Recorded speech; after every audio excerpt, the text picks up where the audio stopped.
Hi everybody, it's me. It's Dr. Kestler from Lorain County Community College, and welcome to today's co-video. My temperature today is 96.1 Fahrenheit or 35.6, so I am good to do this today. Okay, I want to talk about a few things here, a little bit of a hodgepodge, but it's going to end up with vaccine because that's what a lot of people are interested in, and I do want to expand on the whole vaccine story in a second here. But first of all, I want to tell you a story about the survivor plasmapheresis. That is taking blood from somebody who's survived that has presumably neutralizing antibodies in it that will help people who are suffering from disease. So we give them the antibodies from another person, and I will report that there are a couple of studies out that are promising in this regard. So this is something that has been going on, and I know the Mount Sinai in New York has had a big study. There was also a study in China earlier that looked promising. So plasmapheresis looks like it is something that is worthwhile. I also was alerted today to a story that they're accumulating some other infections, and so you have lots of times primary infections and secondary infections, and you can get a secondary infection, and because you're knocked down from the first infection, it can cause things to be a little bit worse for you. So, if you get influenza on top of COVID, that's a problem. Bacterial infections are a problem. And I'm hearing a few reports of people who have varicella zoster virus reactivation. That's chickenpox. And of course, when chickenpox gets reactivated, it's a disease we call shingles. Herpes viruses are viruses that you keep in your body your whole life, and so chickenpox is a herpes virus. And so when you are under stress, and one of those stresses can be COVID-19, you can reactivate that, and that's where some people will get shingles from that. All right, I want to talk a little bit about. I'm going to switch and talk a little bit about vaccines and such, and this is something we've talked about before: true pathogen and opportunistic pathogen. A true pathogen is a disease that causes a disease in most individuals, and an opportunistic pathogen is one that causes a disease in some people. HIV is a true pathogen, but pneumocystis carinii, the virus that causes pneumocystis pneumonia, is an opportunistic pathogen. Does not normally cause disease in a lot of people. Ebola virus is a true pathogen, and a yeast infection, Candida albicans, is a opportunist. Mycobacterium tuberculosis causes disease in most people, and then there's SARS, which is an opportunist. And we know who. Basically, we kind of know what groups it is an opportunistic pathogen for. First of all, in some children, there is that Kawasaki-like disease, that inflammatory disease that doesn't even appear to be respiratory, that causes a problem. And then, of course, there are the folks that are elderly. I have here data from the state of Ohio from yesterday, and it goes all the way up to like 53% of the patients are over the age of 80. And most of the cases have been in nursing homes, and that has been a real problem. Okay, so how does a vaccine work? First of all, we need to be able to study it in animals, and by the way, we need to do all of these things kind of simultaneously because of the need. So I want to go back. Let me go back to the previous data for a second and talk about who do we need to vaccinate. Well, we don't exactly know how to identify the children who will be at risk, but we do know how to identify old people. You basically cut their leg and count the rings, or you ask them how old they are, and you figure out how old they are. And so we would like to ideally vaccinate elderly people, but then again, we won't be able to test a vaccine very reliably on an older population. We'll have to first test it on a younger population. So I'll get to that point in a second. But before we do that, there are animal models that we can use, and of course we can test how well an animal model is predictive of a disease. There are several that are being tested right now. You can see that there are some, on this chart here, some different animals that are being tested. But probably the better animal model is the one that's closer to Homo sapiens, people.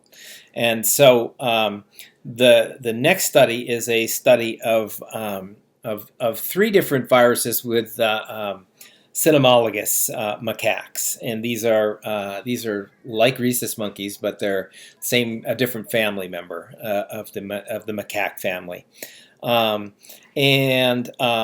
This study is looking at trying to do a study with these animals over, first of all, age, because we know we have 2 populations at risk. We have younger people who are mostly not at risk. I think you saw that from the Ohio data, and the Ohio data is basically the same as everywhere.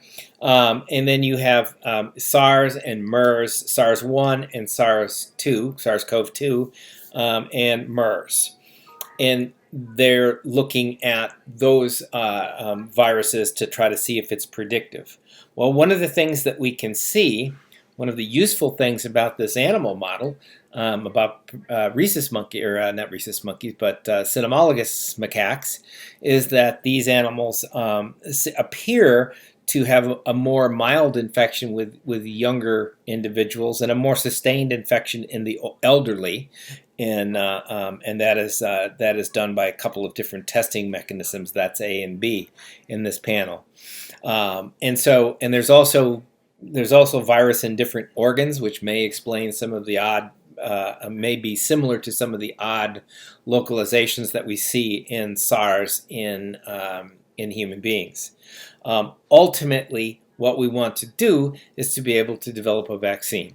Now, when we get back to the vaccines that I was talking about, back to the diseases I talked about earlier, for instance, it is very difficult to test a vaccine for Ebola, because the readout for Ebola is actually exposure to the Ebola virus, which is an opportunistic pathogen.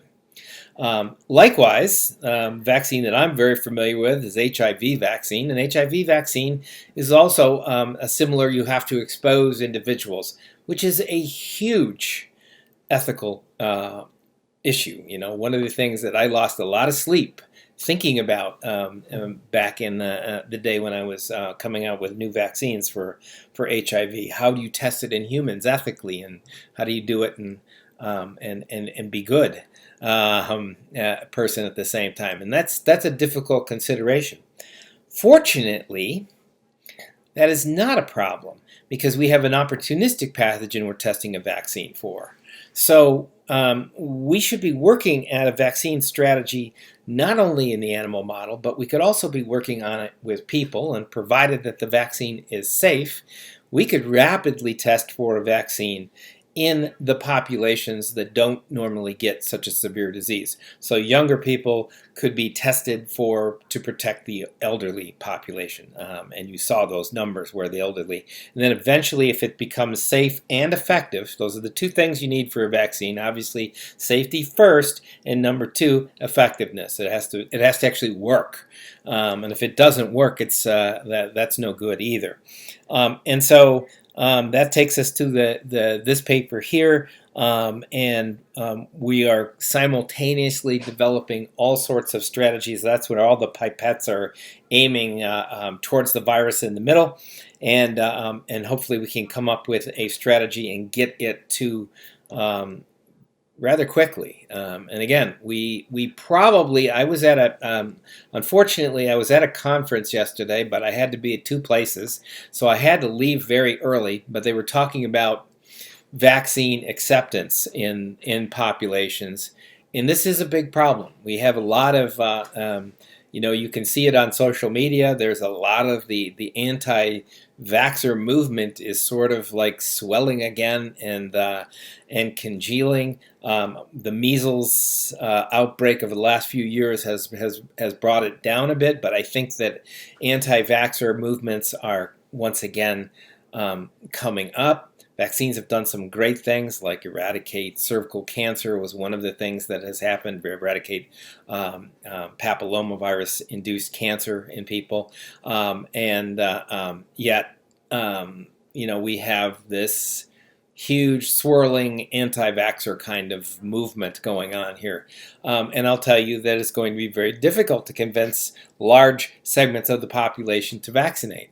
But we do have one segment of the population that we do want to vaccinate, and that is the elderly population. So some elements of the population can wait for natural exposure and eventual herd immunity, but some elements of the population will need to get herd immunity. Same thing, same concept, but they will need to get their herd immunity from a vaccine, from an actual vaccine, and that is the people who are vulnerable. So I'm hoping that helps today. I will talk to you guys next week, and have a good weekend. I'm not sure how many of these I'm going to get out in the future. I'm got a lot of stuff to do for getting ready for summer semester, so I'm a little bit inundated with work right now, but I hope to get them out soon and to you. So just remember all to be good to yourselves, be good to each other, and to persist like a lentivirus. Thank you, and have a good weekend.